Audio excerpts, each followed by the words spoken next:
Itoobiya iyo Uganda ayaa bannaanka isu soo dhigay iyagoo si toos ah u sheegay in xilligan aanay habbooneyn in la qodo shidaalka Soomaaliya iyagoona diiday in ay ramahan oo idil ay suuragal noqon karaan waxaana mas'uuliyiin ka tirsan labadan dowladood ay sheegeen in Turkiga uu markan bilaabay sidii uu horumar dhanka dhaqaalaha u gaarsiin lahaa Soomaaliya. dowladda Itoobiya oo in badan ba lagu ogaa arintan waxaa markaa soo raacay dalka Uganda oo ciidamo dhaqaaqi la gudaha Soomaaliya ay ka joogaan kuwaas oo calooshood u shaqaystayaal ah muddo dheerna dalka joogay sida ay ku warameen ila kala duwan waxaana mas'uuliyiin ka tirsan dowladda Turkiga ay sheegeen in xilligan la joogo ay ka shaqeynayaan qaabkii looga maarmi lahaa ciidamada shisheeye ee gudaha Soomaaliya jooga gaar ahaan kuwa Afrikaanka ee aanay waxtarka u haynin bulshada Soomaaliyeed si looga maarmana dowladaha Soomaaliya iyo Turkiga ay iska kaashan doonaan arrimahan sida ila diblomaasiyiin ay ku warameen wiilka uu dhalay madaxweynaha dalka Uganda ee lagu magacaabo General Muhoozi Kainerugaba ayaa waxa uu sheegay in xilligan Soomaaliya aanay habbooneyn Turkiga in ay calanka saarato isagoo sheegay in taliyaha guud ee ciidanka Uganda uu yahay Soomaaliyana gaar ahaan magaalada Muqdisho uu ka soo dagaalamay muddo 4 sano ah waxaana uu tilmaamay in sanadkaas uu ahaa 2007 ilaa 2011 afartaas sano ahayd afartii sano ugu horeysay ciidamada Uganda gudaha Soomaaliya ay joogeen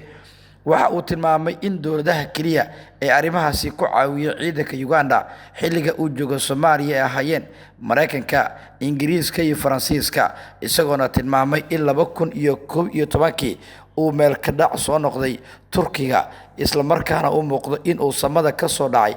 kaasi oo mar qura bedelay dhammaan qorshihii guud ee la xiriiray dhanka Soomaaliya sida uu hadalka u dhigay wiilka uu dhalay Yoweri Museveni ayaa dhawaan waxa uu sheegay in ciidamadooda Soomaaliya joogay kala bixi doonaan isagoona markan muujinaya colaadda adag ee Soomaaliyada ama Soomaalidu Ugandeska ay u hayaan mar haddii ay waayeen dhaqaalihii faraha badnaa ee ku dulqaadan jireen madaxda dowladda federaalka mas'uuliyiintooda iyo amniga guud ee dalka ila wareedyo kala duwan ayaa warbaahinta xuraasi waxay u sheegeen in dhaqdhaqaaqyada kala duwan ee socday yihiin kuwa intooda badan lagu baarayo arrimaha dhanka shidaalka iyadoona mas'uuliyiin ka tirsan dowladda federaalka Soomaaliya ay wadaan dhaqdhaqaaqyo guud oo la xiriira arrimahani isbeddelka guud ee Soomaaliya ku socda waa marka la eego qodista Soomaaliya shidaalka waxaa dhibsaday dalal fara badan oo qaarkood Afrikaan ah iyo kuwa kale oo wadamada reer galbeedka kuwaas oo midba mar banaanka u soo baxaya waxay taasi abuurtay culays xoogan oo la xiriira arrimahaasi waa marka la eego dhanka siyaasadahan dadkaas sida ay wax u wadaan ayaa waxa ay doonayaan in ay diiradda saaraan xaaladaha guud iyo xaddiga siyaasadeed ee dalka ka jira sargaal guud oo ka tirsan dhanka iyo dowladda federaalka Soomaaliya mas'uuliyiintooda waxa uu tilmaamay in ay socdaan dhaqdhaqaaqyo guud oo la xiriira horumarinta Soomaaliya sidaas oo ay tahayna markan la ogaanayo dhammaan qorshaha guud ee dowladda federaalku ay ka leedahay ciidanka shisheeye ee ku jooga gudaha Soomaaliya sidii ay u maareyn lahaayeen dhammaan dhaqdhaqaaqyada guud ee arrimahaasi la xiriira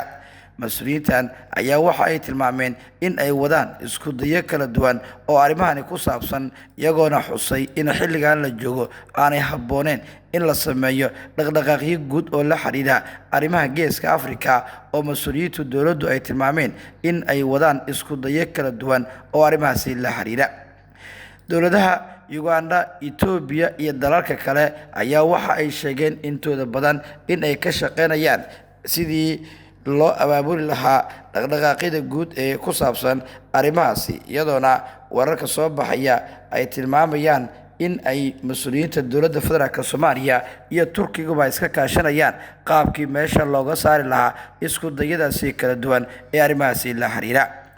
ila wareedyo kala duwan ayaa dhanka kale waxa ay sheegayaan in maalmihii u dambeeyay ay socdeen dhaqdhaqaaqyo iyo abaabul kala duwan iyadoona mas'uuliyiinta dowladda federaalka Soomaaliya ay bannaanka soo dhigeen abaabulka iyo isku dayada kala duwan ee ka socda dhanka iyo geeska Afrika mas'uuliyiintuna waxa ay Soomaalidu ay sheegeen in ay wadaan isku dayadii ugu dambeeyay ee meesha looga saarayay dhammaan waxyaabaha kala duwan ee la xiriira wax walba oo diidaya ama dhaawici kara isbeddelka siyaasadeed ee ka socda dhanka Soomaaliya sida ay ku warameen saraakiisha iyo mas'uuliyiinta kala duwan ee dhanka Geeska Afrika ka dhaqdhaqaaqaya.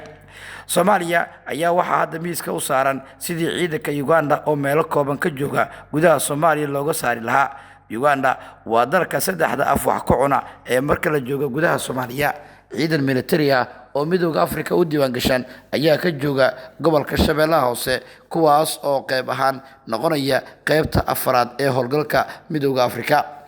ciidan kale waa kuwa ilaaliya xafiisyada qaramada midoobay ee dhanka Geeska Afrika ama Soomaaliya, xerada Xalane ama xendaabka Xalane, halka qaybta kalena ay yihiin ciidamada booliiska midowga Afrika ee midowga Afrika ka socda gudaha Soomaaliya jooga, kuwaas oo dalka Uganda qayb ay ka yihiin. Uganda waa dalkii ugu horeeyay ee ciidanka Afrikaanka keena gudaha Soomaaliya, ha yeeshee waxay markaan bilaabeen inay galal sheegtaan. waxay sidoo kale bilaabeen inay ka hor yimaadaan dhaqdhaqaaqyada guud ee lagu soo saarayo dhanka shidaalka. haddaba ma la jooga xilligii ciidamada Itoobiya iyo Uganda laga saari lahaa gudaha Soomaaliya, ciidanka Soomaaliduna ay isku tashan lahaayeen.